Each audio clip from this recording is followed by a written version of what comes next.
Hello बच्चों, let's read this question. The question says, if ME is the mass of the earth and MM is the mass of the moon, ME is equal to 81 times of MM. The potential energy of an object of mass small m situated at a distance r from the center of the earth and small r from the center of the moon will be. First option, minus g small m capital MM r by 81 plus r into 1 by r square. Option second, minus g small m capital ME 81 by r plus 1 by r. Option third, minus g small m into capital MM 81 by r plus 1 by r. Option four, g small m capital MM 81 by r minus 1 by r. तो इस question के अंदर हमसे क्या बोला गया है कि जो अर्थ का मास है ये एमई है एंड मून का जो मास है मून का ये कितना है एम जो एमई की वैल्यू है वो 81 टाइम्स ऑफ एम है। यदि कोई मास है स्मॉल एम, कोई ऑब्जेक्ट है स्मॉल एम मास की, ये सिचुएटेड है अर्थ के सेंटर से कैपिटल आर डिस्टेंस पर एंड मून के सेंटर से स्मॉल आर डिस्टेंस पे, तो इसके बीच में जो पोटेंशियल एनर्जी होगी इस ऑब्जेक्ट की वो कितनी होगी ये हमें फाइंड आउट करना है। बात करते हैं की कंसेप्ट की।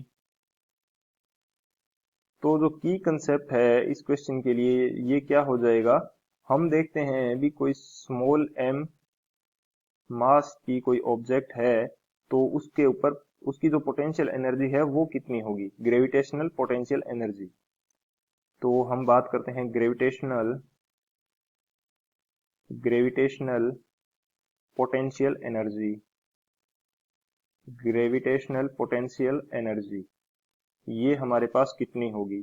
यदि मैं इसको बोल देता हूं U से, तो U की वैल्यू हमारे पास इक्वल होती है minus G small m into capital M by D.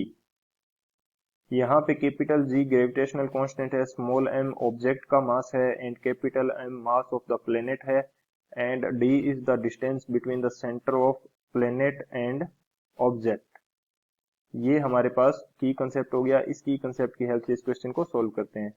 तो बात करें यदि सॉल्यूशन की, तो हमें क्वेश्चन के अंदर दे रखा है कि हमारे पास अर्थ है एंड मून है। मून को थोड़ा सही से बना लेते हैं, अर्थ है एंड मून है। जो मून का मास है ये हमारे पास है कैपिटल M एंड जो अर्थ है इसका मास है कैपिटल ME। अब कोई ऑब्जेक्ट रखी गई है हमारे पास, अर्थ की रेडियस क्या है r, अर्थ की रेडियस हमारे पास क्या है r है, सेंटर से r डिस्टेंस के ऊपर कोई ऑब्जेक्ट है एंड जो मून का सेंटर है इससे इस ऑब्जेक्ट की डिस्टेंस क्या है स्मॉल r, यानी कि ऑब्जेक्ट हमारी कहाँ पे रखी हुई है, यहाँ पे रखी हुई है स्मॉल m मास की ऑब्जेक्ट। अब बात करते हैं इसकी पोटेंशियल एनर्जी की। तो U का फॉर्मूला होता है हमारे पास minus G M by D. तो अर्थ के कारण जो पोटेंशियल एनर्जी होगी ग्रेविटेशनल पोटेंशियल एनर्जी, इसकी वैल्यू मेरे पास कितनी हो जाएगी। चलो इसको पहले एक बार लिख लेते हैं कि जो पोटेंशियल एनर्जी होगी ये किसके कारण होगी, ये एक तो UE के कारण होगी प्लस एक होगी हमारे पास UM के कारण, यानी कि अर्थ एंड मून दोनों के कारण हमारे पास पोटेंशियल एनर्जी होगी। तो अर्थ के कारण जो पोटेंशियल एनर्जी है ये कितनी हो जाएगी, minus G mass of the object ये हमारे पास है M and mass of the earth ये हमारे पास कितना है ME divided by D. Distance इन दोनों के बीच में कितनी है, ये है हमारे पास r प्लस अब जो हमारे पास मून के कारण आएगी पोटेंशियल एनर्जी, इसकी वैल्यू हमारे पास कितनी आ जाएगी, minus G mass of the object ये है small m and mass of the moon ये हमारे पास है M डिवाइडेड बाई डी। इन दोनों के बीच की डिस्टेंस कितनी है, ये है हमारे पास स्मॉल r।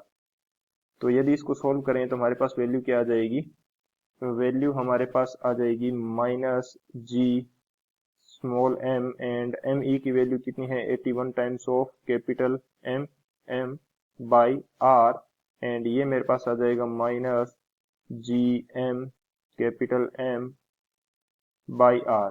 तो यहाँ से यदि मैं क्या कॉमन ले लेता हूँ, minus G small m capital M ये मैंने कॉमन ले लिया, तो मेरे पास वैल्यू क्या आएगी 81 by r plus 1 by r, ये मेरी क्या आ जाएगी पोटेंशियल एनर्जी उस ऑब्जेक्ट की।